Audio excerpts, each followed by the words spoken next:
Hi guys, Alicia here from Acadiana Botanicals and Misha. Hey Misha, sweet baby.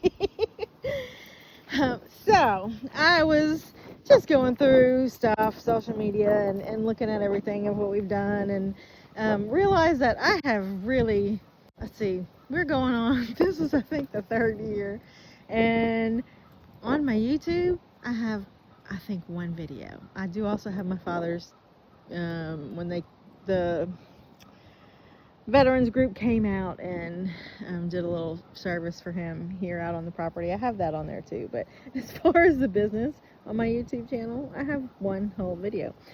Don't know why I haven't been doing videos. It was something that I intended to let y'all see every step of the way. I'm guessing probably because my progress was so much slower than I wanted it to be, but hey, that's life, that's what happens.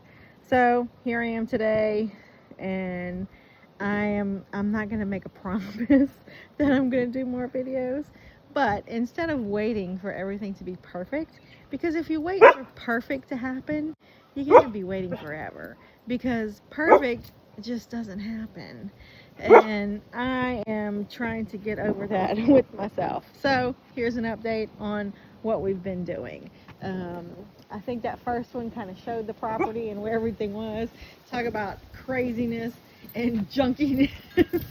It gets crazy, it gets messy, and I am terrible about straightening up. But hopefully in another video you'll see that I'm capable. Alright, well here we've got some native coreopsis going. Back there, have some crossvine going, but this is kind of like my workstation and where I do everything.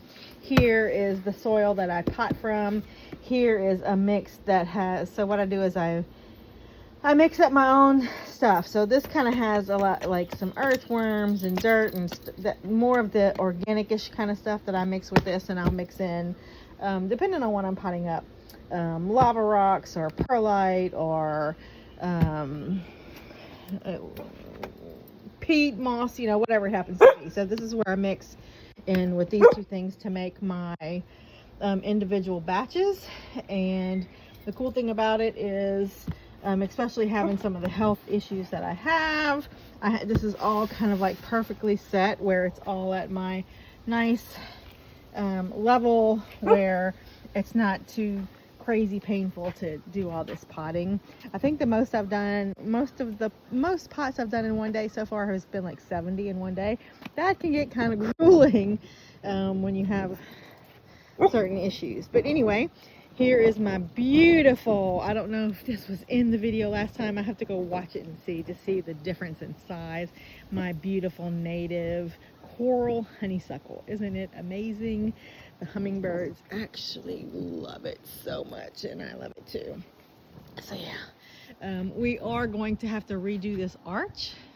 This was native morning glory, was growing on this side, and it is coming back.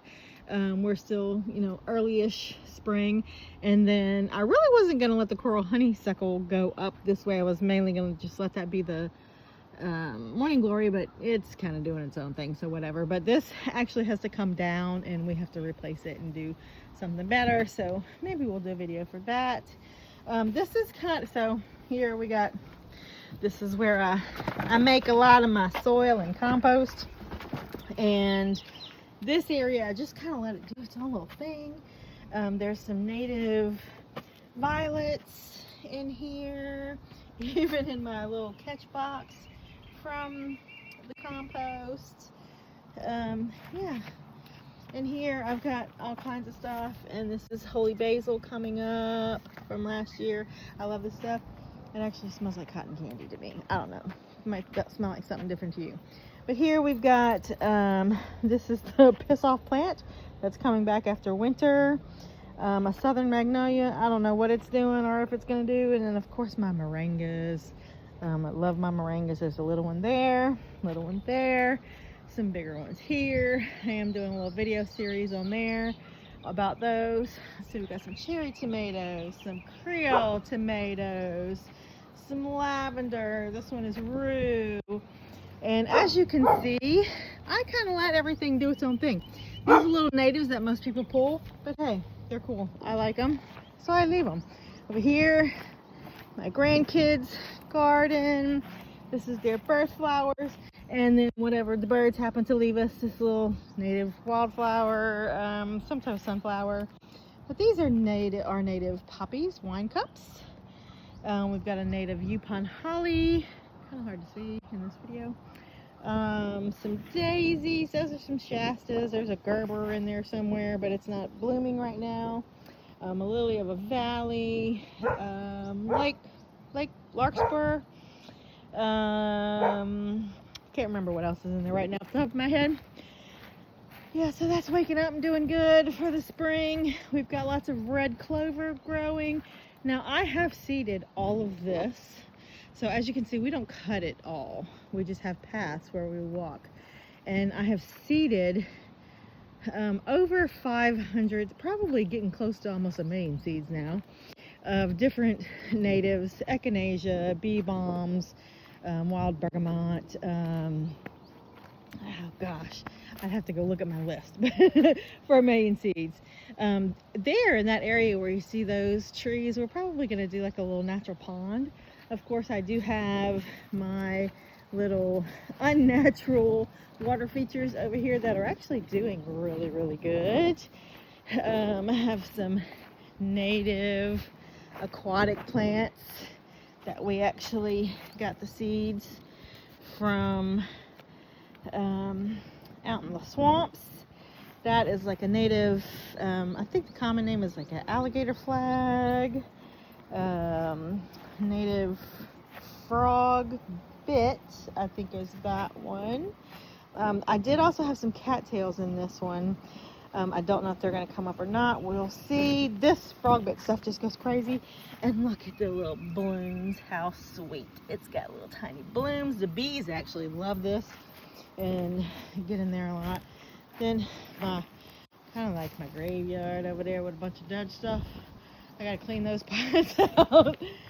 Here we've got our little water feature that is built specifically for tree frogs. That's what those pipes are. There's a little bit of frog bed in there. I keep that one really cleaned out because I want that one to not get overgrown like the other two. That's some native aquatic milkweed.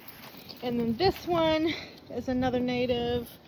I wish it was blooming because it's such cute, delicate little white flowers.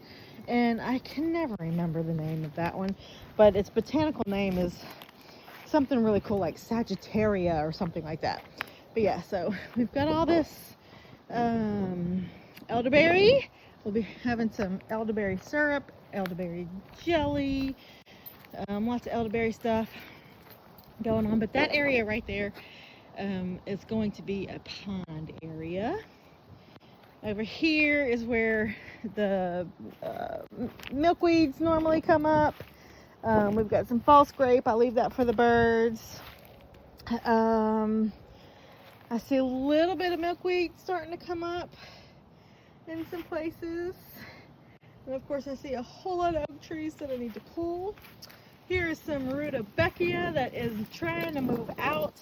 Unfortunately, that one will get mowed over because this is a path. But there's one right there that's about to have some blooms. So I have probably 4 or 5 different things in here. The rutabaga, the milkweed, maybe a butterfly weed, maybe some Joe Pye I think I have seeded in here. These are bunnies, and we have some baby bunnies. So we have bunnies mainly for the poop that it helps with fertilization, but we decided to let them have some babies. And then, oh, she's got them all covered up, so you can't, oh, you can see a little movement in there, but oh yeah, she just had those babies, so I don't want to disturb her too much. Hey mama, this is Willow and Fern. Fern is a sweetie pie. Willow not so much. Hello my Fern, sweet bunny. He likes the pets and the loves. Greenhouse. So the greenhouse, beautiful, but it's kind of currently still like a storage shed, because this is why. It's 116 degrees in here. Yeah, so once I figure that out, I have vent. Ooh, there's vent. I have fan.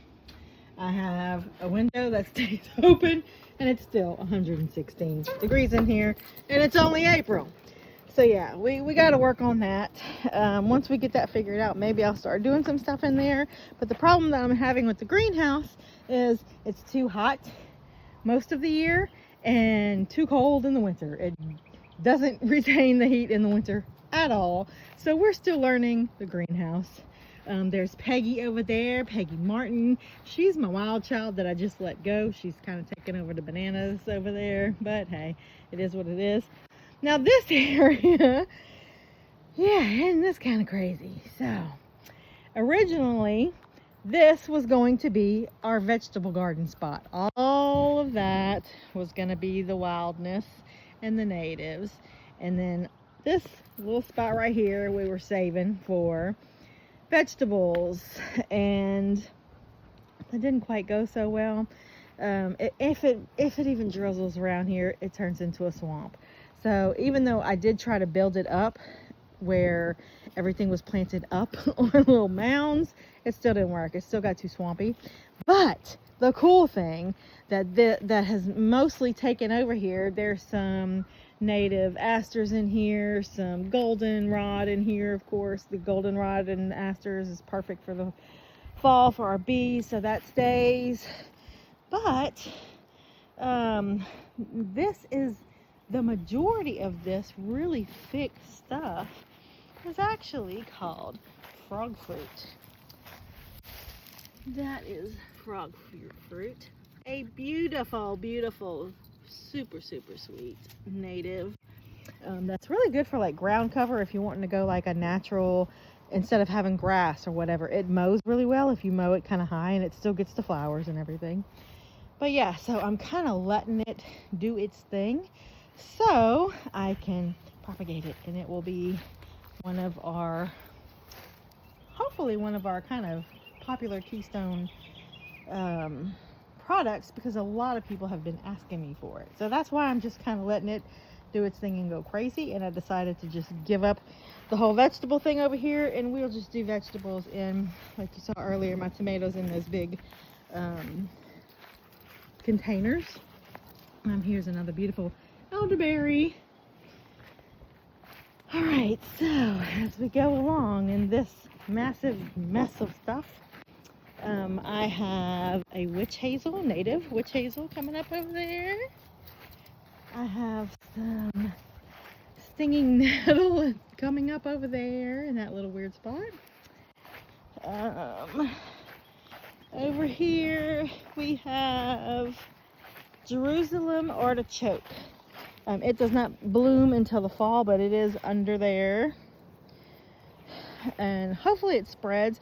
It's one of those plants that people always say, oh, if you have to, what do you regret planting the most? Most people usually say, I should have never planted Jerusalem artichokes because it goes crazy. I guess because we're so wet, we haven't really had that experience with it. It's actually done fine for us, but we shall see. But we've got a lot of room that it can take over. Here is our native maypops, passion fruit. It's just kind of getting started for the year, but it hosts our state butterfly, and it goes crazy. So just as a side note while I'm here, if you're going to plant passion fruit, I highly suggest you plant it like this in an area against a fence or trellis, but all around where you cut. So we cut our path here. We keep this area between here and the cane field all cut. And so any extras that it sends out everywhere, and it sends them out everywhere. Here's one over here. Here's some that they're in the ground, but I'm going to root them in those pots, and then I'll cut them from the bottom. What do you see? Huh? What do you see? I don't know what she sees, but she sees something. But yeah, so definitely have this where you can keep it mowed around it. That way all the shoots that it sends out all over the place, you can keep them. Look, it's even got one way over here next to the crossvine. So here's our native crossvine. This is my husband's pride and joy. He loves this one. This is his favorite plant. Also, lots of cool insects, natives, and butterflies and things. In here, we have some random things. Maybe some astragalus. That's what was originally put in there. But I think there's also some milkweed growing in there. Some butterfly bush. Same thing in here. Maybe the astragalus is coming up. I don't know, but hey, natives are coming up, so that's cool. Got some more fruit under there with bees. Oh, let me show y'all some bees. Cute window here where you can see what they're doing. How cool is this? I wonder if you could hear them. I love hearing them. Yeah, oop. Hi, girls. Yeah, I'm just looking. Yeah. They're pretty gentle, but yeah. Gotta give them some respect. I have been stung a couple times. Alright, so all throughout here, more, like I said, we've seeded so much, a lot of native grasses.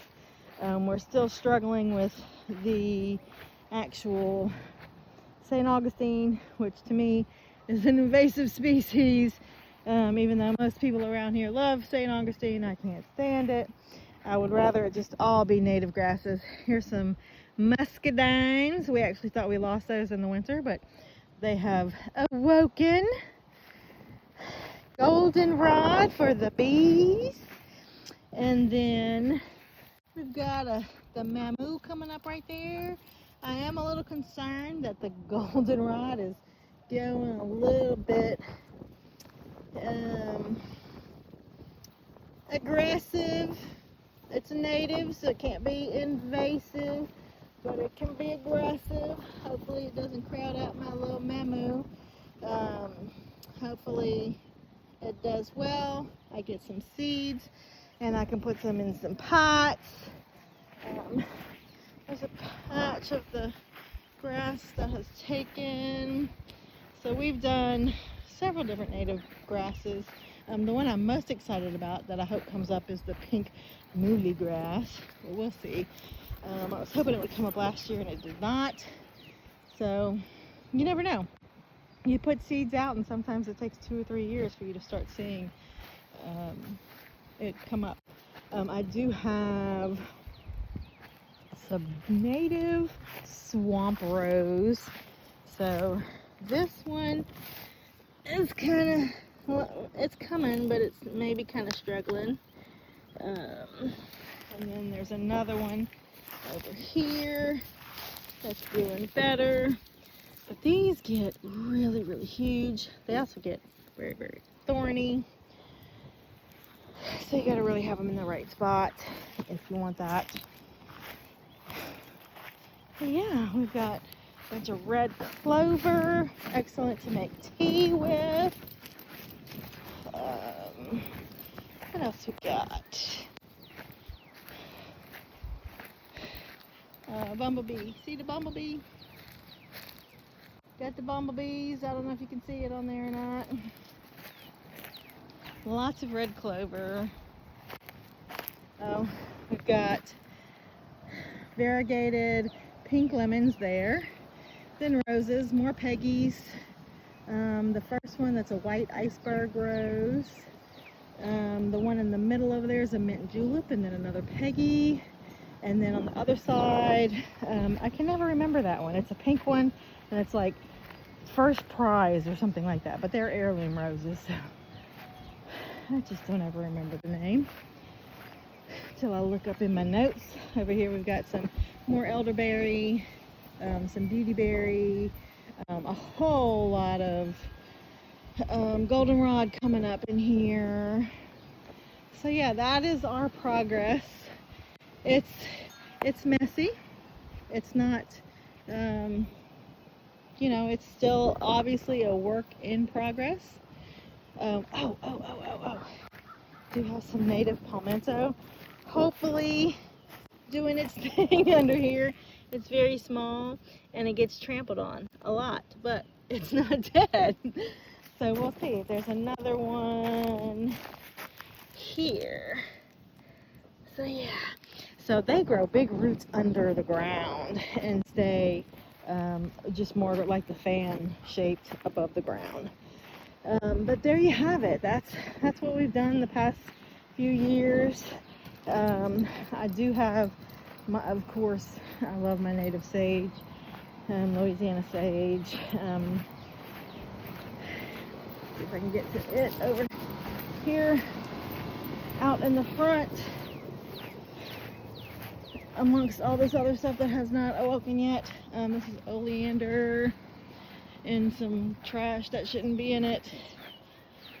This is swamp sunflower that doesn't come up to the fall. We got over there that needs to come out. A whole bunch of pieces of that need to come out. That is that lovely gigantic crepe myrtle. And it's got stuff coming up over here. Oh, I do have, even my Louisiana irises are back there in the back, but I don't know if you can see it, in the middle of some more crepe myrtle.